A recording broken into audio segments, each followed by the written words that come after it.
কলা গাছে তোতা পাখি, ডালিম গাছে মৌ, ভালোবেসে মনের মতো আনলাম ঘরে বউ।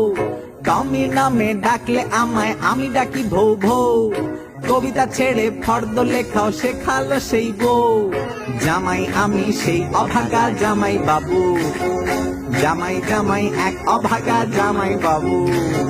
বউ খাবে আজ মটন কষা, টেনশনে তাই মন, ভালো না হলে মধুর ভাষা বাজবে সারাক্ষণ। হ্যাঁ, চাপ বাড়ছে দিনে দিনে, বউয়ের মিলিটারি ট্রেনিং এ, ঘর গুছিয়ে অফিস যাওয়া, রোজ রান্না করে খাওয়া, তবু কপালে শুধুই গালাগাল গালাগাল জোটে। হায় বল কি করে রাখি বউয়ের মন, সারাক্ষণ বকেই যায়, তবু কপালে শুধুই গালাগাল গালাগাল জোটে। হায় বল কি করে রাখি বউয়ের মন, সারাক্ষণ বকেই